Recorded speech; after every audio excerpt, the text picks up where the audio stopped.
What up, world? It's your boy Mark Waldo Ward, the Big Fact Show. I got a special guest with me today, Mike Powell, somebody I went to high school with, played summer league basketball. Is a very successful business consultant, known for keynote speaking. I mean, I don't know if people remember Cordell Stewart when he was doing so many things before he was a full-time quarterback, and they just called him Slash, and Mike kind of like a Slash of the business world. But I mean, you could tell it better than me because your company, which is definitely successful, is dynamic in different aspects. So what are some of the things you specialize in? Yeah, so I do a lot of different things, as you said. I think what I do the most of is getting in front of groups and talking.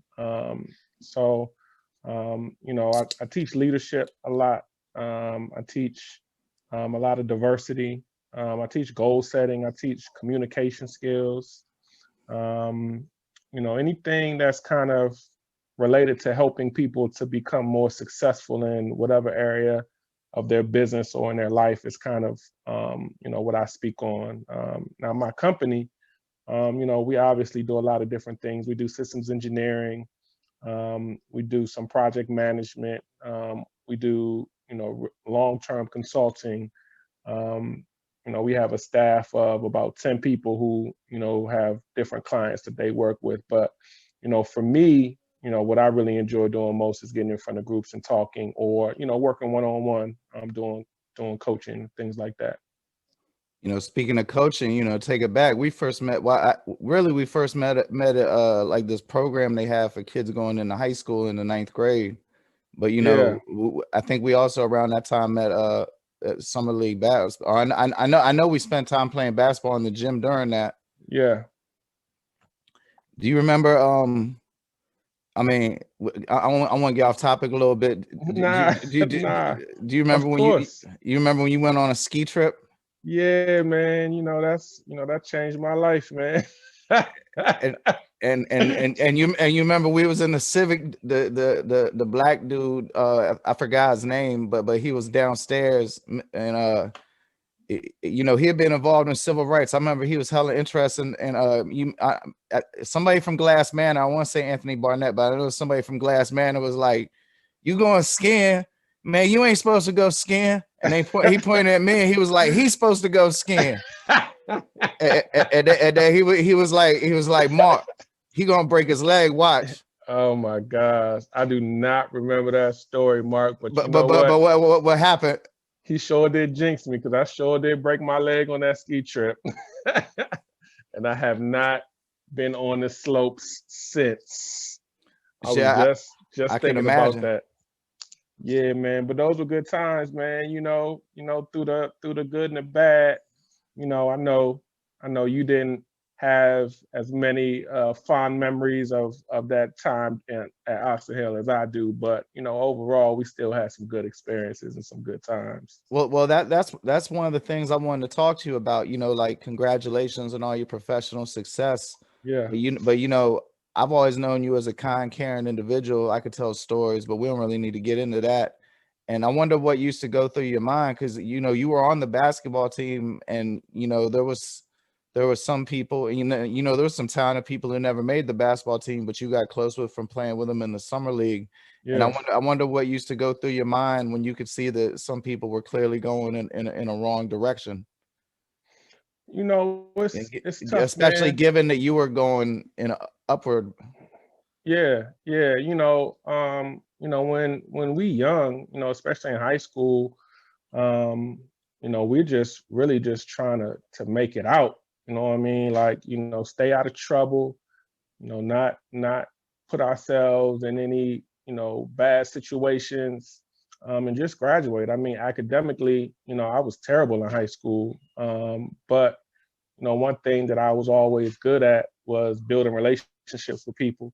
And so, even where guys, kind of had themselves on a different track than I was on, I always tried to respect people as individuals and just be cool with people. You know what I mean? Because I know there are times when, I needed some people to have my back. You know, that wasn't my home school, so I was never in no position to try to look at people and judge them and try to think that I was better than, because I didn't know, I didn't grow up with a lot of those folks. So, at the end of the day, I always felt like relationships were important. And if I could, get out of high school, I always thought that having those relationships would be something that, would take me a lot further than, maybe what I had on my transcripts. And like I said, especially, I'm not with you on a day-to-day basis, obviously. So it's kind of hard to know exactly what you spend all of your time doing. But I know it's a lot of the content you've uploaded online, be it on like IG stories or YouTube, often involves leadership. And I was wondering if any of that has like motivated you to want to teach leadership skills. Did you see that something that was particularly lacking? And because like, to be honest with you, me and you had some classes together when I was in the tag AP magnet part of the school, right? Yeah. But other years I was in the general curriculum, and I can tell you there was a different level of resources and level of what was being taught. Yeah. And I wondered if like your motivation towards teaching leadership is because you are aware of a profound sense of lacking of it around you.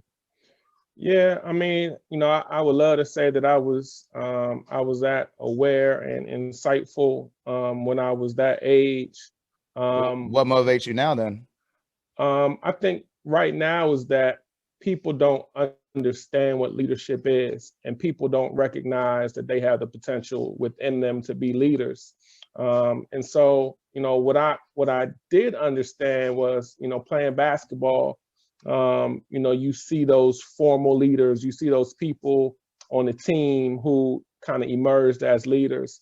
But, outside of that, you really didn't have people who kind of earn that title of being a leader, right? In high school, you kind of had the smart kids, or, the people who, the teachers thought highly of, or administrators thought highly of, and they were kind of looked to for leadership. But, you didn't really have conversations with, other students who didn't have that sense of, connection and relationship with the administrators. But they still were leaders.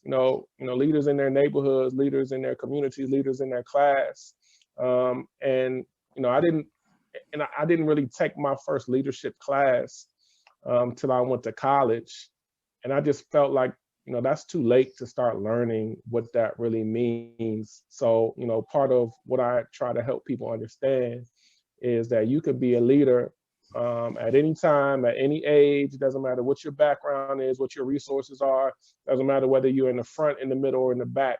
You always have that potential to be a leader. And so, I think, when we look at leadership, we can look at it from, just our families, our brothers and sisters, or our kids. We can think about it in our community. We can think about it, from a team's perspective or in our jobs. But every leadership is something that is severely lacking in this world. And the more you learn about it, the more that you see that people just don't understand. So really, I just want to help people understand what it means to be a leader, so they can figure out how they can lead in a way that's authentic and true for them.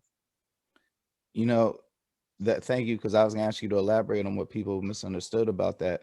But when we were talking about earlier, I didn't want to paint the picture of you being a total square, but you managed to keep out of trouble.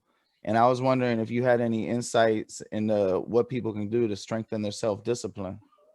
Because, it's not just, people get lost in drugs or alcohol, people get lost in retail therapy and mismanaging their finances, overextending themselves on credit. Many different things. I was wondering if you could speak to the discipline it takes across all the areas of your life to be successful. Yeah, I think for me, it was always about setting goals. I teach goal setting right now, and I think that's something that's really, really important. And when I was young, I can't say I did formal goal setting like I teach people now to do. I didn't ever sit down and write out my goals for the year and, give myself deadlines and, come up with a plan for myself.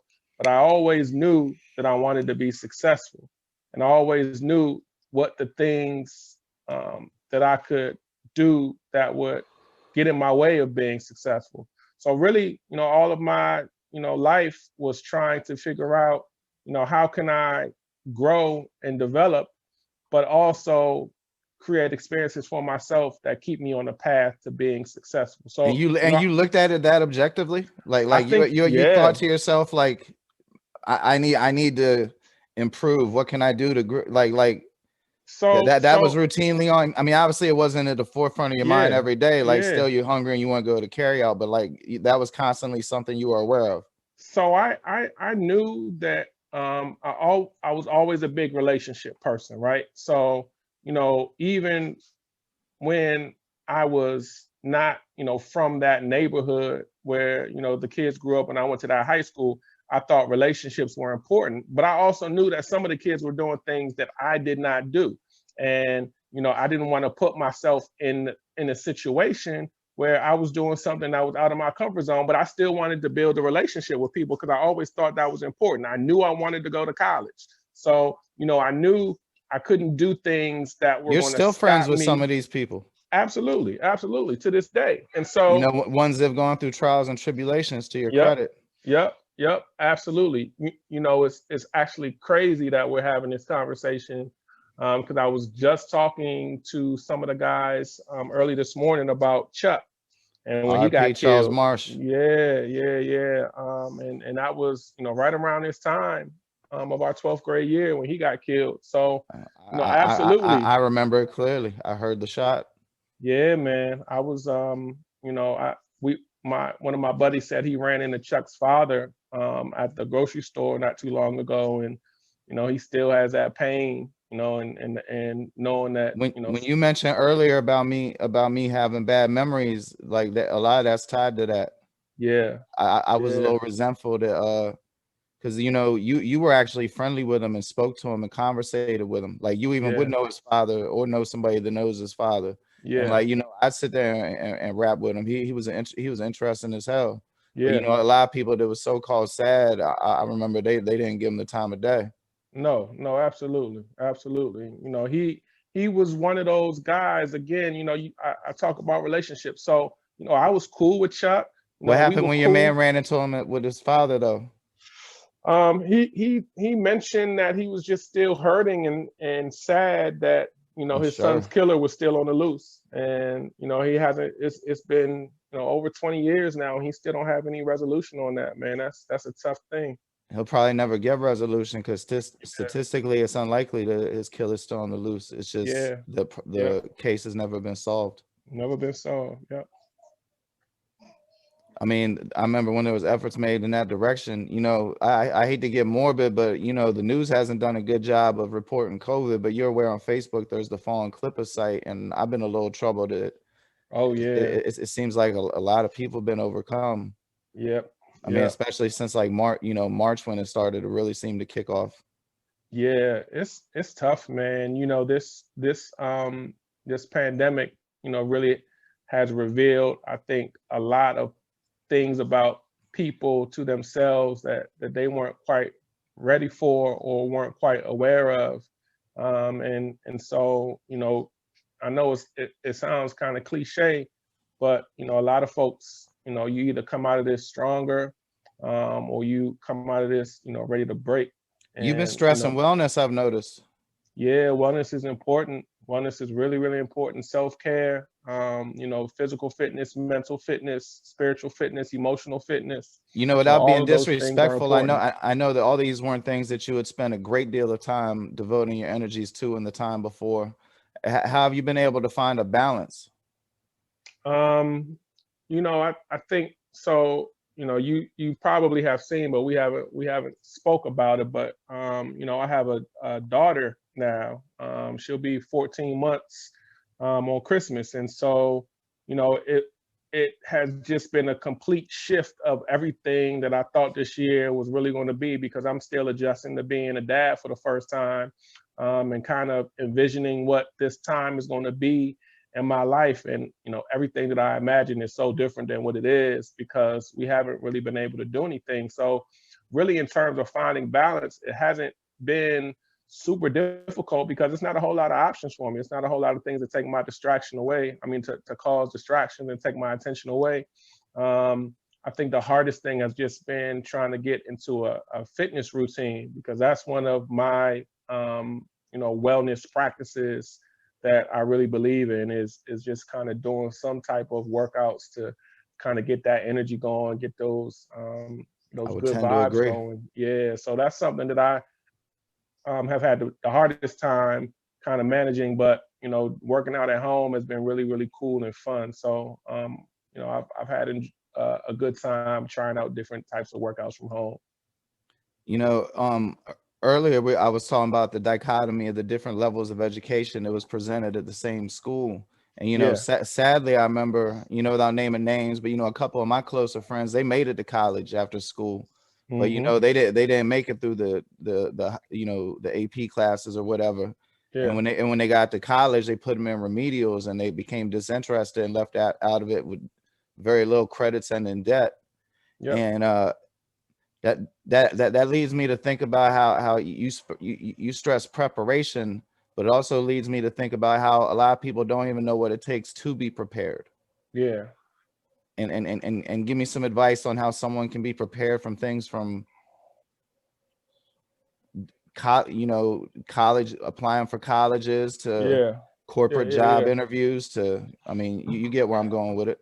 Yeah. So they always have that saying, if you stay ready, you don't have to get ready, right? Right. But I think part of that is having some type of goal and vision for yourself. If you know where you want to end up, you may not necessarily know what you need to do to get there, but you should be taking steps, every day, to kind of move forward, to get closer to achieving that vision.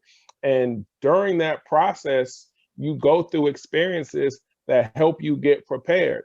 I think, we're not prepared for situations when we've never thought about how we would respond to those situations. And so, that's going to happen in life, that there are going to be some things that we have to face that we've just never thought we would have to face.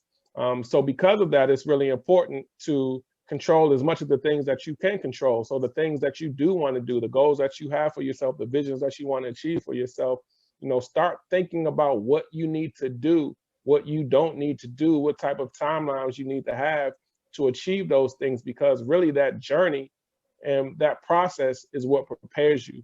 And as you continue to stay on your journey and just not giving up, Do you you recommend get. visualization?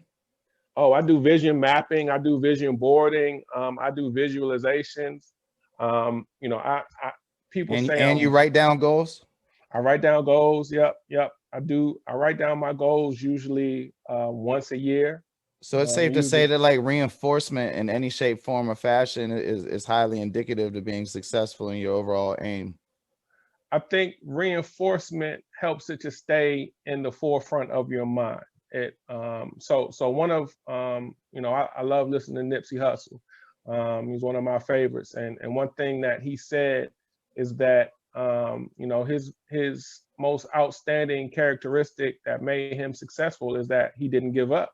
And I think what reinforcement does is constantly reminds you of what it is that you want to do, so that you don't give up when those obstacles come up. A lot of times we have things in our mind that we say we want to do, and then it gets challenging, or we have some obstacles or some hurdles that we have to figure out.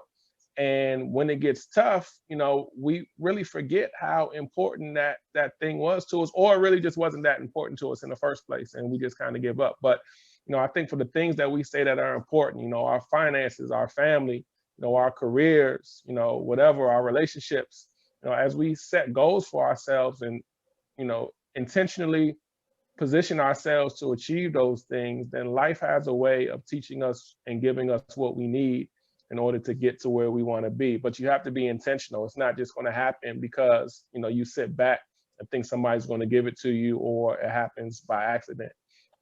You really have to put yourself in a position to create your luck and to create your fortune, When you create your said you said preparation. When you said you had to say no to to ensure that you stayed in your position, what advice do you give to people who have trouble saying no, especially to situations that might in the long term might not be beneficial to them?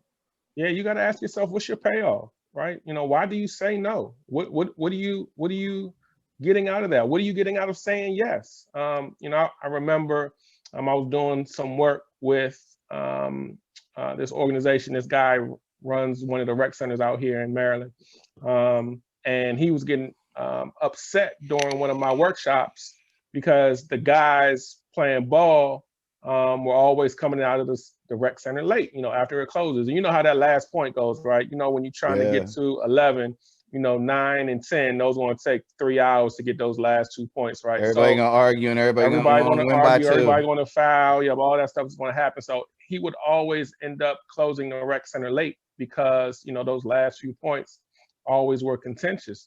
And I said, man, you are the manager of the gym. Why do you let them stay? Like, when you say it's time to go, it's time to go. He's like, well, I don't like to kick them out because I want them to feel good and I don't want them to be mad at me and I want them to know that they have this place in this community. Great, but it's not their fault, right? You chose to say no. So what are you getting from that no? You're getting a good feeling about allowing them to stay. But what's happening is when you get home, your wife is mad at you, your kids are mad at you, dinner's cold, and now everything going on in your house. So this is a parable. But this really happened. This is real life. And so most parables probably start off that way. Yeah. So what I think people need to understand, because the short-term gain resulted in a long-term loss. That's it. So when you say yes, what are you getting for that yes? What do you have to pay for that yes? And when you say no, why are you saying no, right? And I think so many times we just go on autopilot, and we don't really stop to think about, our processes of decision making. That's a great way for me to get to the next thing I want to get for you. For speaking on autopilot. Yeah. When people get a sense of comfort and then they get thrust, they advance in their career or they get thrust into the position of leadership, what advice would you give to an individual like that who has a fear of public speaking? Oh man, public speaking is just having a conversation. I mean, you're just having a conversation with more people. So, really, you have to make sure you know what it is that you want to say. Make sure that you've prepared, so that you're not just up there talking and mumbling and not have any clarity. But otherwise, I mean, it's no different talking to 5 people than it is talking to 500 people. It's the same concept. It's the same idea.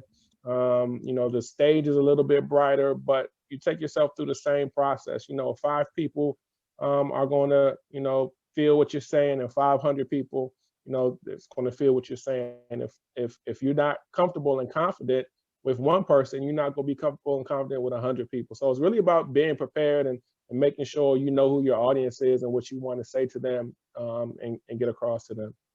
Well, let me let you get out of here on this. I fancy myself somewhat of a didactic academic, if you would, and I'm fascinated on your viewpoint or your feeling of the necessity of moving from diversity and inclusion to equity and belonging. And if you could briefly touch on some bullet points of that concept.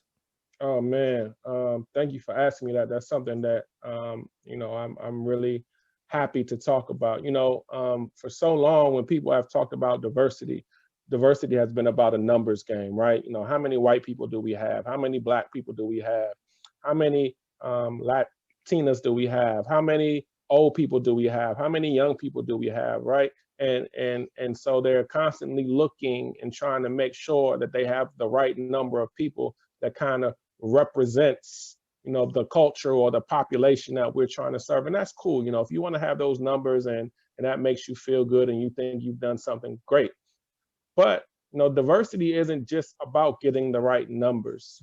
Diversity is about having people who have different values, have different skill sets, have different perspectives, all coming together in a space and an environment where people can feel open to share what's really going on. You can get me a seat at the table, but do I have a voice at that table?